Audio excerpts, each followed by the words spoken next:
Hey y'all, welcome to another episode of Strung Out Outdoors. Today I just want to talk to y'all about something that I feel like ain't being talked about enough within our community, and that is wildlife conservation, the decline in hunter population, and anti-hunters. Now it might get a little bumpy, so y'all sit tight, buckle up, and let's get into it.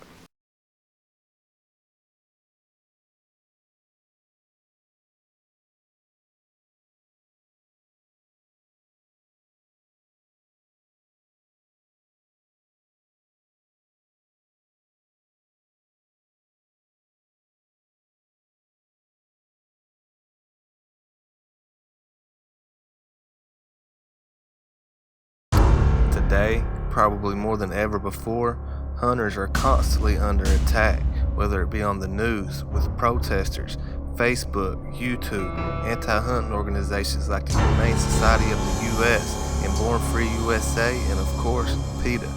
It seems like we can't even post a picture or a video displaying the pride in a successful hunt without anti-hunters telling us how wrong we are and what bloodthirsty barbaric savages we must be.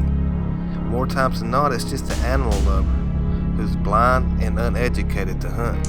But that's not what bothers me. What's alarming is that their numbers are increasing and hunters are decreasing. Now, I don't know if that's due to this technology-driven world. I don't know if these kids just have no interest in the outdoors. I don't know if it has something to do with these anti-hunting folks.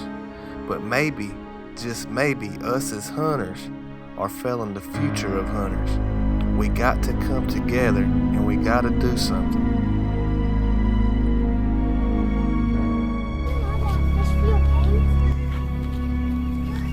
When you hook them in their mouths, it really hurts them. Okay. So please stop fishing. It really hurts them. You guys just gonna let this fish die like this? No. You know, what if Get the bucket right now. what if this was a dog and I hooked the dog through the mouth and threw her in the water? But it's not a dog. How would you guys feel about that?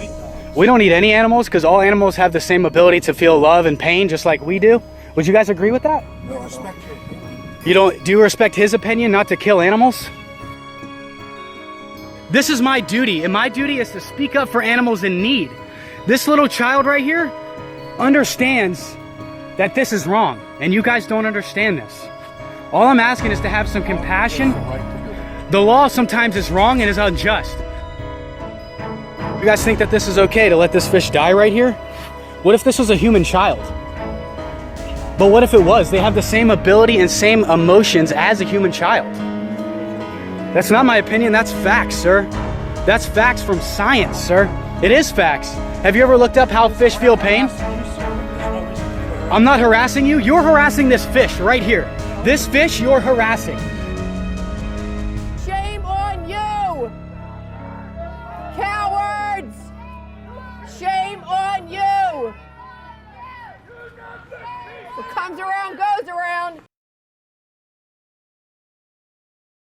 In the beginning, God gave man dominion over the fish, the birds, and the beasts of the earth. Genesis chapter 1 verse 28. And Jesus' disciples were fishermen. Even Jesus himself helped catch fish. See Luke chapter 5 verse 1 through 9. God himself ordained the sacrificial system. In Leviticus where literally millions of animals like bulls, sheep, and goats lost their lives. God also inspired scripture to tell us which kinds of animals that he created to be eaten by humans. Take notice that game animals are included in Leviticus and Deuteronomy chapter 14 verses 3 through 21. Therefore, who are anti-hunters to say we can't hunt? It's not against God's will to catch, kill, and use animals for food, nor is it wrong to kill predators. David killed a lion and a bear that menaced his sheep. Which brings me to another point. Not all hunting is done by typical hunters. Ranchers, for instance, need to harvest predators in order to save their livestock, which might be sheep, goats, cattle, horses, chicken, pigs, or whatever. So you see, hunting is done out of necessity just as much as it is for sport.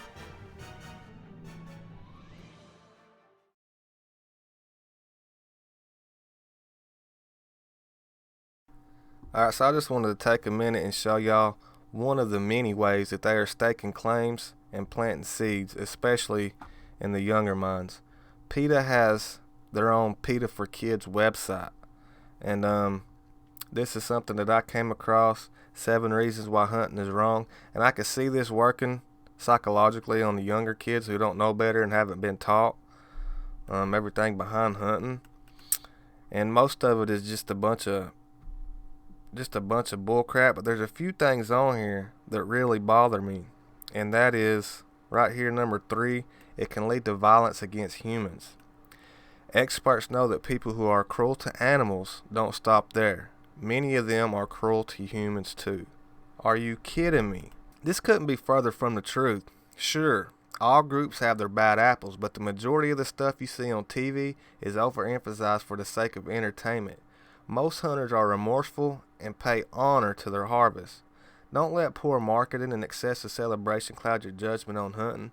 Hunting requires great skill. It teaches us discipline, respect, patience, and it allows us bonding time with friends and family. It cleanses your spirit, it cleanses your soul, and it affords us the opportunity to appreciate all of God's creation.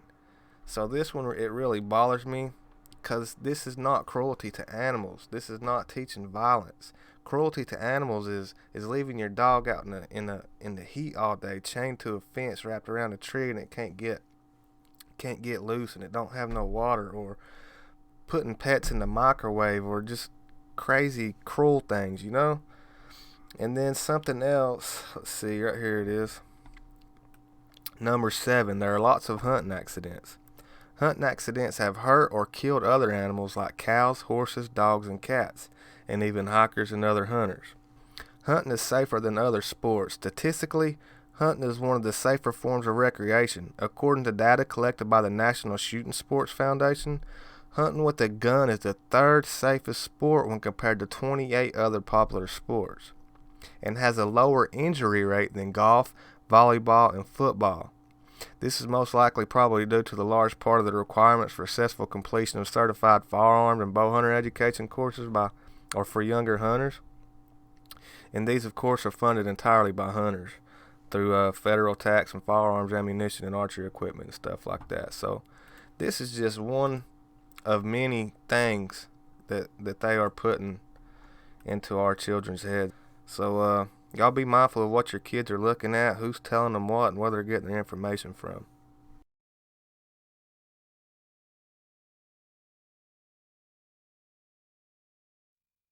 Look at the decline in hunters and tell me that ain't sad. I mean, sure, most of us don't want to see any more hunters in the woods than what we already do, but we're selfish because we want the woods to ourselves to maybe increase our odds. And we dang sure don't want anybody ruining our hunts or need anybody tagging along that don't know what they're doing. But folks, we're possibly the last of a dying breed.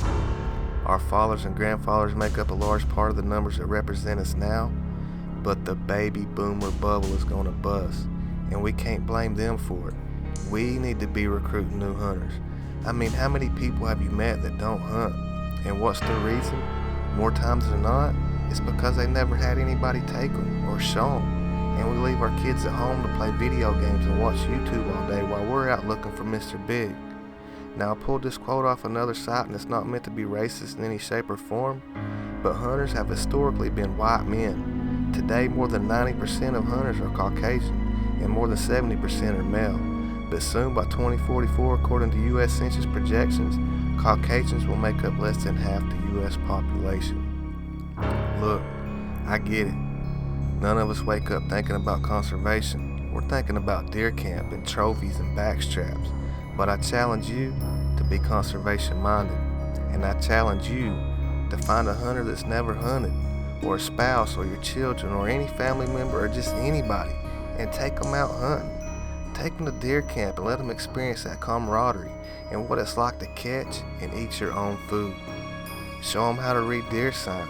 Show them how to shoot a gun and what the world looks like coming to life first light in the morning from a tree stand. Hunting is slowly fading away. We're barely holding on, and it's up to us to do something about it.